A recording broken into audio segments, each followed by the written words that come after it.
I felt the ground shift beneath me. This couldn't be happening. "Ladies and gentlemen," John's voice rang out, calm yet filled with intensity. "There is something I must say." He looked at me, his eyes full of sorrow and something else, determination.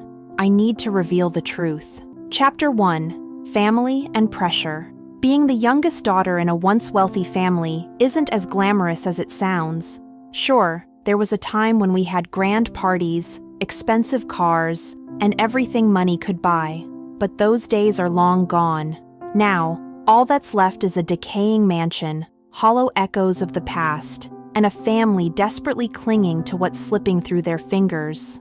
I try to help in any way I can, cooking, cleaning, anything to make life a little easier, but it never seems to matter.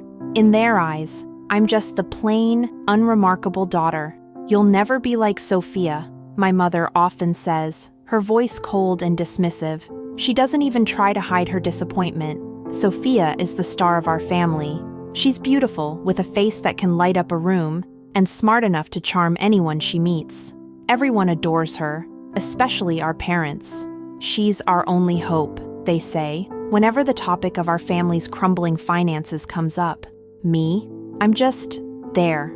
I remember one night, I tried to join a conversation at the dinner table. My father, a man with a stern face and eyes that could pierce through stone, barely glanced at me. "Let the adults talk, dear," he said, waving me off as if I were a child. It stung, but I kept quiet. I'm used to it by now. Sophia, on the other hand, was the center of attention. She spoke about her plans, her accomplishments, and every word was met with admiration and pride. I sat there, forcing a smile, even as my heart ached. When my parents look at Sophia, they see salvation. When they look at me, they see a burden.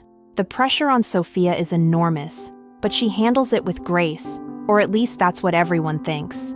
When the family's finances started crumbling, they put all their hopes on her, and she delivered, in her own way. She got engaged to John, a wealthy heir from one of the most powerful families in the city. He's kind, generous, and completely smitten with her. I don't know how much of it is genuine and how much is an act, but I know why she did it.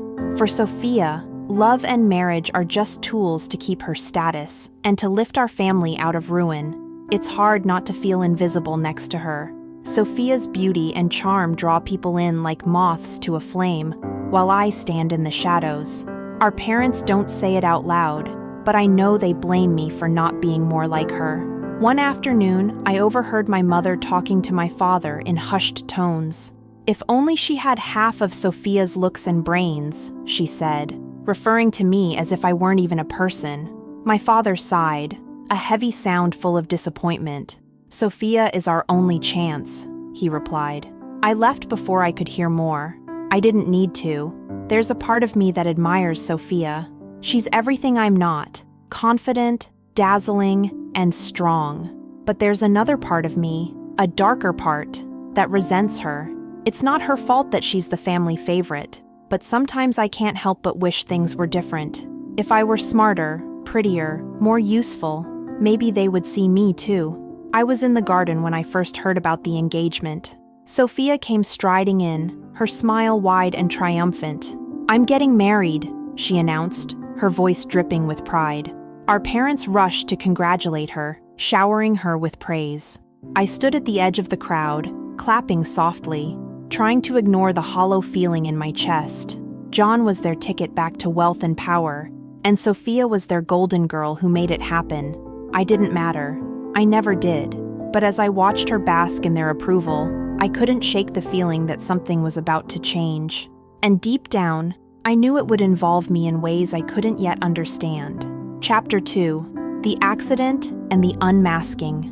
The news hit like a punch to the gut.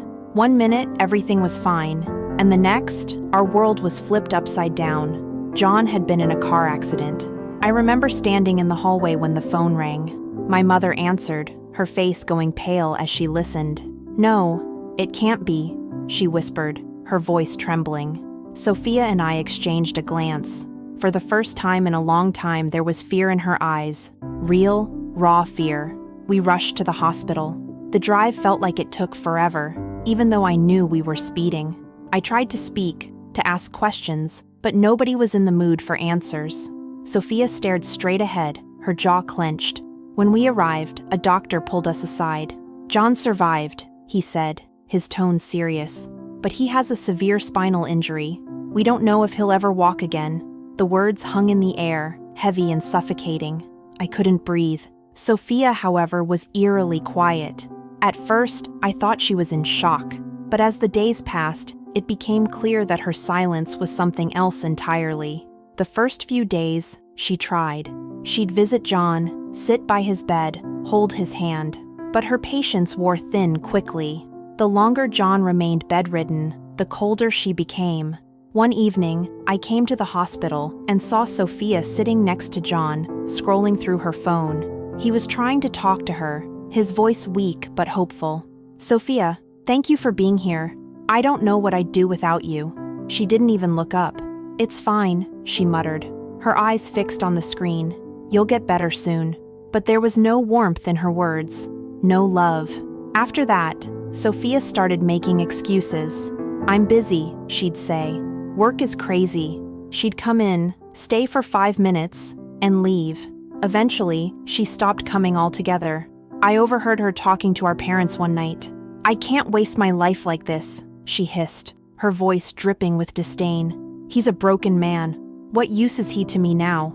I felt sick. How could she say that? How could she be so cruel? But nobody seemed surprised. This was Sophia, cold, calculating, selfish. It was just that none of us wanted to see it before. I started visiting John more often. At first, I wasn't sure if he even noticed. He barely spoke, barely ate.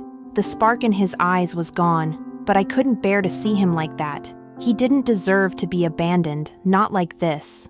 So, I sat by his bed and talked. I read him stories, told him about the little things happening outside the hospital walls.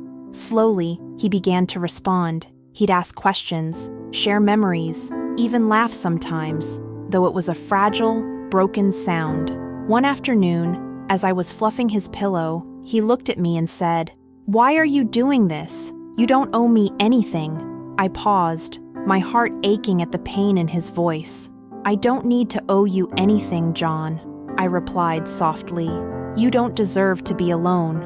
The more time I spent with John, the more I saw the man he truly was.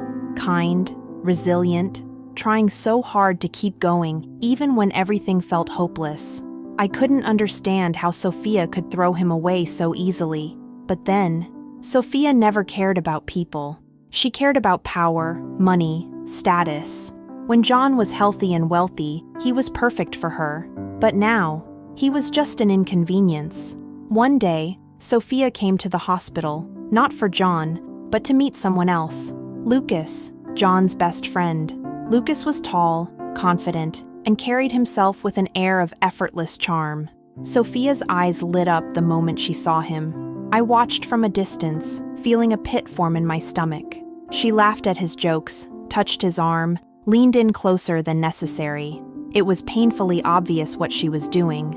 Lucas, being polite, didn't seem to notice, or maybe he did and didn't care. I wanted to scream, to shake her and ask how she could be so heartless. But I didn't. I knew it wouldn't change anything. Over the next few days, Sophia's visits to the hospital had nothing to do with John. She'd dress up, put on makeup, and accidentally bump into Lucas. I saw the way she looked at him, like he was her new prize.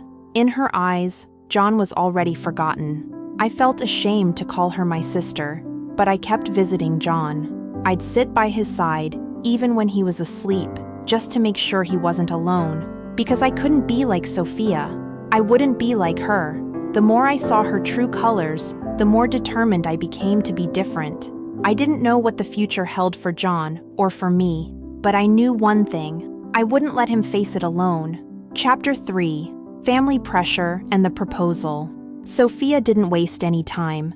As soon as she set her sights on Lucas, John became a forgotten chapter in her life. She stopped visiting the hospital altogether. I'd ask her about it, hoping, maybe foolishly, that she'd show a sliver of guilt. "I'm busy," she'd snap, rolling her eyes. "John has you, doesn't he?" The words stung, not because they were dismissive, but because they were true. I was there, day in and day out, while she was out with Lucas, dressing in her finest clothes and playing the part of the charming socialite. Lucas seemed to enjoy the attention at first. They'd laugh, exchange smiles that looked too practiced. I knew it was all a game for Sophia, a chance to secure a better opportunity now that John was, in her eyes, damaged goods. It made me sick, but I was used to swallowing my words. Then one night, everything changed. I was sitting at the dinner table, poking at my cold food, when my parents summoned me. I could feel it in the air, heavy, tense, like the calm before a storm. "Sit down," my father said, his tone brooking no argument. I obeyed, heart pounding. "Your sister has important things to focus on now," my mother began, her eyes avoiding mine. "The family's reputation is at stake." My stomach twisted. I knew where this was going. "She's moved on," my father cut in, his voice cold. "And John, he still needs someone. He needs stability, support. It's best for everyone if you take over where Sophia left off."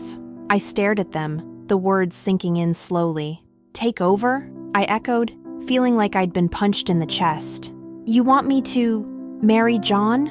"It's not about what you want," my mother snapped, her patience clearly worn thin. "This is about the family, about survival. If you care about this family at all, you'll do what needs to be done." I wanted to scream, to tell them how cruel, how wrong this was, but the words caught in my throat. It was always like this. Sophia was the star, the one they protected and cherished. I was the tool, expected to step in whenever she didn't want to dirty her hands. They didn't care about me, or what this would do to me. They cared about money, about status. And if marrying John, a broken man, would keep us afloat, they'd throw me into the fire without a second thought. I left the table, my hands trembling. I spent the rest of the night pacing my room, torn apart by emotions I couldn't name.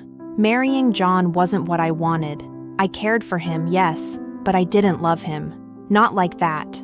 This wasn't a fairy tale where feelings magically fell into place.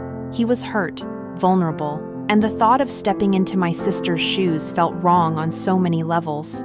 The next day, I visited John at the hospital, my mind still reeling. I couldn't look him in the eyes without feeling the weight of my parents' words crushing me. "You're quiet today," he said softly, noticing my troubled expression. I forced a smile, but it didn't reach my eyes. How could I tell him that I was being pushed to marry him like some pawn in a twisted game of survival? How could I tell him that I was supposed to become his fiancé, not out of love, but out of duty? When I returned home that night, Sophia was there, lounging in luxury as if she hadn't a care in the world. She saw me and smirked. "So, have they convinced you yet?" she asked, her voice dripping with mockery. "It's the least you can do." "You know," I couldn't hold back anymore. "How can you be so heartless?" I demanded. "He loved you." She rolled her eyes. "Love doesn't matter. Not when you're stuck with a cripple. Grow up." I wanted to hate her, but it was hard to find the energy when I was drowning in despair. My parents kept pressuring me every day. "The family needs you," they said over and over, like a mantra designed to break me. I felt trapped. No one asked what I wanted. No one cared. I spent countless sleepless nights thinking about it. About John, about myself, about what it meant to be sacrificed for a family that didn't even love me the way they loved Sophia. I didn't want to marry him out of pity. I didn't want to be someone's second choice. But every time I thought of John lying alone in that hospital bed, my heart ached. He didn't deserve to be abandoned again. Even if I couldn't love him the way a wife should, I could at least be there for him. I could try. So one day, with tears streaming down my face, I whispered the words I knew would seal my fate. "I'll do it." Chapter 4: Acceptance and Sacrifice. When I told my parents I would marry John, the weight of their expectations felt like a boulder on my chest. They nodded, satisfied that the problem was solved, and turned their attention to other matters. Sophia, on the other hand, couldn't hide her glee. "Good," she said, a cruel smile spreading across her face. "At least you're useful for something." She didn't care that she was leaving John behind.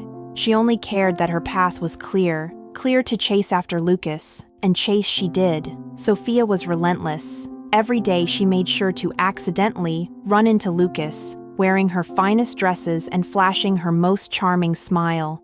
I saw them together once at a cafe when I was on my way to the hospital. They were laughing, leaning in close, as if the world revolved around them. My chest tightened. Lucas played along, his eyes warm, his words soft. Sophia was convinced that she'd secured her next victory. A rich, powerful man who would make her forget all about John. I wanted to believe she'd find happiness, but deep down, I knew better. Everything with her was a transaction, a means to an end. Meanwhile, my life took a different turn. Every day, I was at John's side.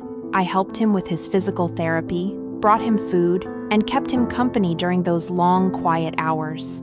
At first, he was withdrawn, barely speaking. It was understandable. His world had crumbled. But slowly, something shifted. He started asking questions, telling stories, and even laughing again, though it was still tinged with pain. One afternoon, as I adjusted his wheelchair, our hands brushed. It was a small thing, a fleeting touch, but I felt a spark run through me. I quickly pulled away, embarrassed, but he noticed. He glanced at me, his eyes searching mine, and for a second, I thought he might say something, but he didn't. We moved on as if it hadn't happened, but I couldn't forget the warmth of his touch. There were other moments too, like the time I was helping him stretch during therapy. I leaned in to support his back, and our faces ended up inches apart. I could see every detail of his eyes, the way they softened, the hint of a smile on his lips. My heart pounded, and I quickly looked away, feeling my cheeks burn. I told myself it was nothing, just an accident. But it kept happening. Little things. The way our conversations grew deeper. The way he'd smile at me, not just out of gratitude, but with something more. And the way I found myself wanting to make him smile, no matter what it took. One evening, I brought him a homemade meal. I can't promise it's as good as restaurant food, I joked, placing the plate on the tray in front of him. He looked at me with such genuine gratitude that I had to fight back tears. "It's perfect," he said quietly. As he ate, he told me about his childhood, stories he'd never shared with Sophia. I listened intently, hanging on to every word. When he finished, he looked at me, a soft expression on his face. "You make this bearable," he admitted. "I don't know how, but you do." His words stayed with me long after I left the hospital. I kept telling myself that this wasn't love, that I was just doing my duty. But deep down, I knew better. My feelings for John were changing, whether I wanted them to or not. I couldn't control the way my heart raced when he smiled, or how my chest ached when I saw him struggle. I was falling for him, and it terrified me. This wasn't how things were supposed to be. I was meant to be the replacement fiancé, the dutiful one who stepped in when Sophia walked away. But it wasn't duty keeping me by his side anymore. It was him. It was us. And that scared me more than anything else. Because love, real love, was dangerous. It left you exposed, vulnerable, and I wasn't sure I could survive another heartbreak. But I couldn't walk away either. So I stayed, hoping that whatever we were building between us was strong enough to withstand the storm. Chapter 5. Growing Bonds and New Beginnings. The weeks turned into months, and the hospital visits became the rhythm of my life. Each day, I spent hours with John, helping him regain strength, sharing meals, and talking about everything and nothing. It was slow, sometimes painful progress, but every small victory was worth celebrating. When he managed to move his legs a few inches, I cheered so loudly that the nurses had to shush me. John laughed. A real, genuine laugh that made my heart feel light for the first time in what seemed like forever. I couldn't pinpoint the exact moment when our bond shifted from companionship to something deeper. Maybe it was the quiet evenings when we'd sit side by side, watching the sunset through his hospital window, the orange glow casting soft shadows on his face. Or maybe it was the way he started opening up about his fears, how he felt trapped, broken, and terrified of what lay ahead. I'd listen, holding his hand, reassuring him that he wasn't alone. One day, we were in the park just outside the hospital, a rare break from the sterile walls. I had pushed his wheelchair along the winding paths, and we stopped under a tree.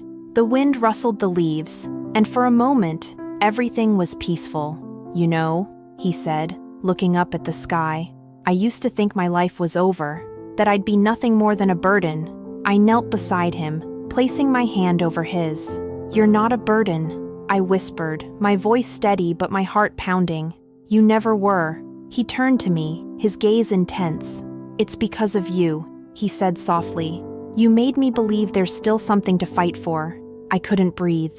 The air between us felt charged, like the world had paused just for this moment. Slowly, he reached out, and I met him halfway. When our lips touched, it was gentle at first, hesitant, as if we were both afraid of breaking whatever fragile thing had grown between us. But then it deepened, and all the uncertainty melted away. It was just us, raw and real, with no past to haunt us and no future to worry about. In that moment, I knew I'd do anything to protect this love. Afterward, things changed, but in the best way. We were no longer just patient and caregiver.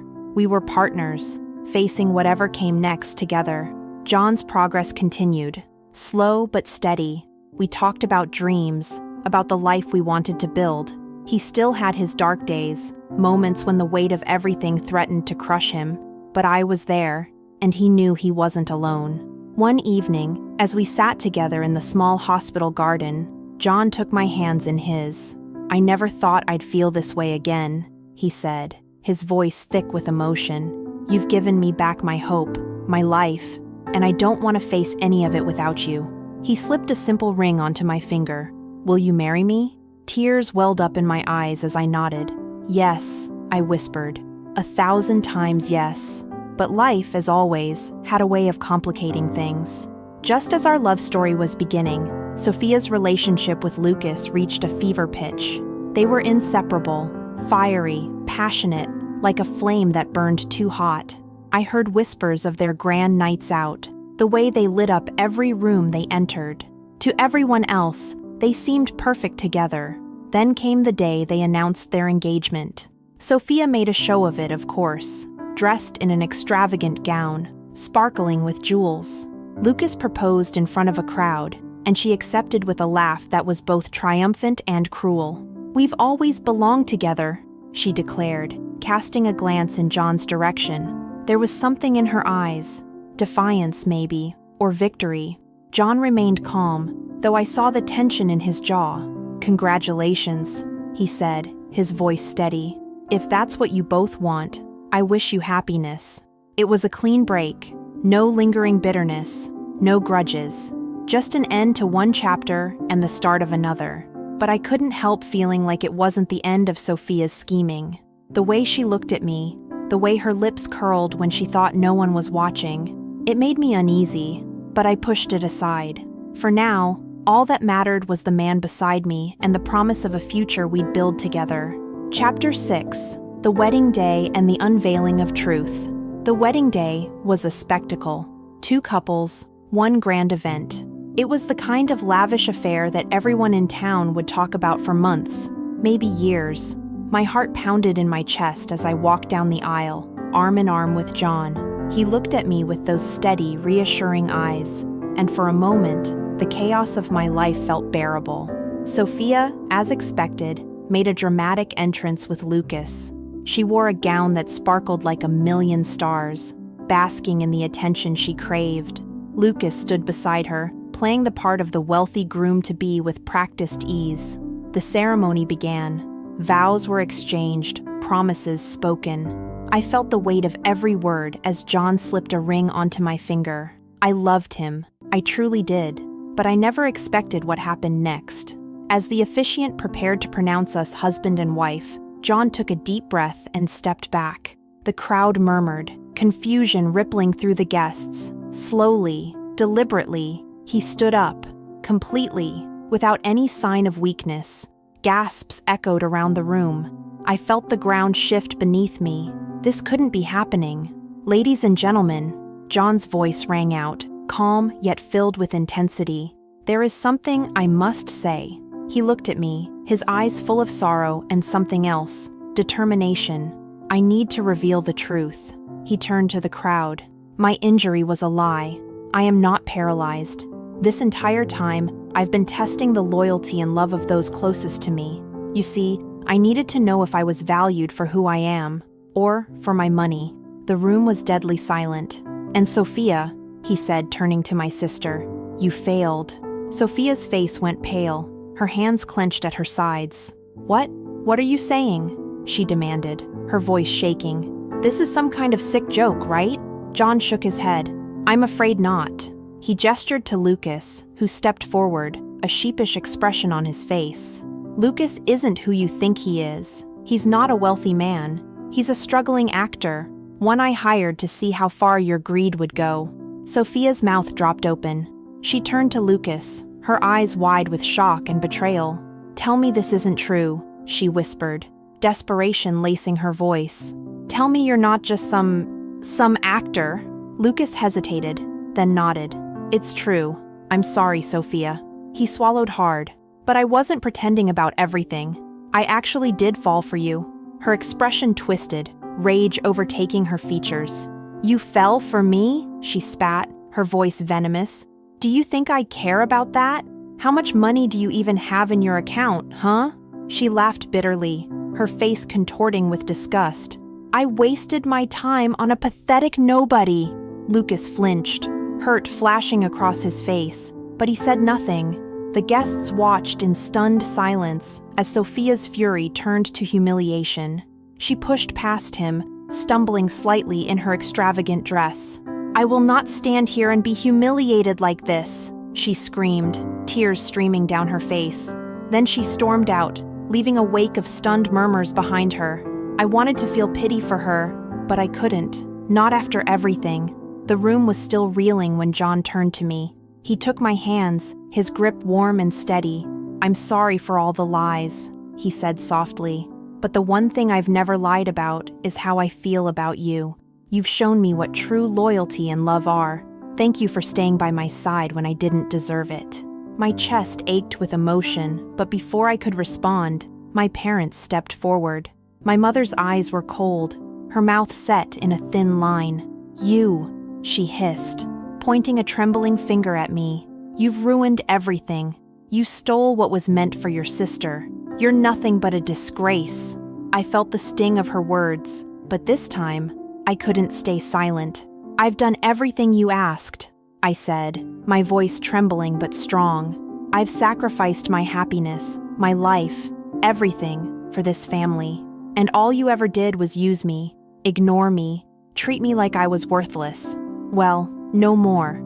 I won't be a tool for you. I won't use John's wealth to save you from the mess you created. The slap came out of nowhere. My mother's hand connected with my cheek, the sharp sting bringing tears to my eyes.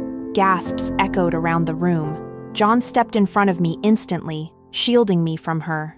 That's enough, he said, his voice deadly calm. You will not touch her again. The tension was suffocating. My parents' faces were masks of rage and disbelief.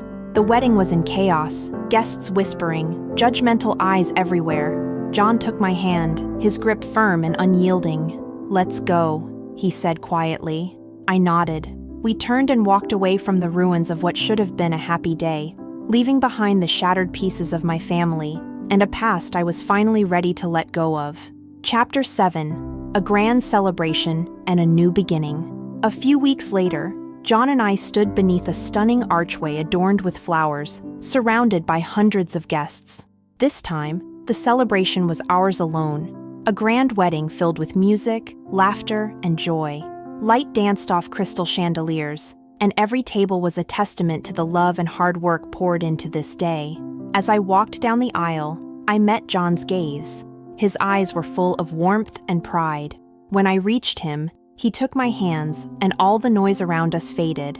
I love you, he whispered, his voice steady and sure. We exchanged vows, speaking words of love and promise. You showed me what true loyalty is, John said. Today we begin again, honestly, wholeheartedly. I felt tears slip down my cheeks as I replied, You are my home, my strength, my heart. The guests cheered as we kissed. A perfect, sweet moment. The rest of the night was a blur of dancing, smiles, and endless toasts. Surrounded by those who mattered, we stepped into our new life. This was more than just a wedding. It was a promise of a future built on love, trust, and resilience. As we held each other close, I knew that whatever challenges lay ahead, we would face them together. Our story was only just beginning, and for the first time in a long time, I felt truly hopeful.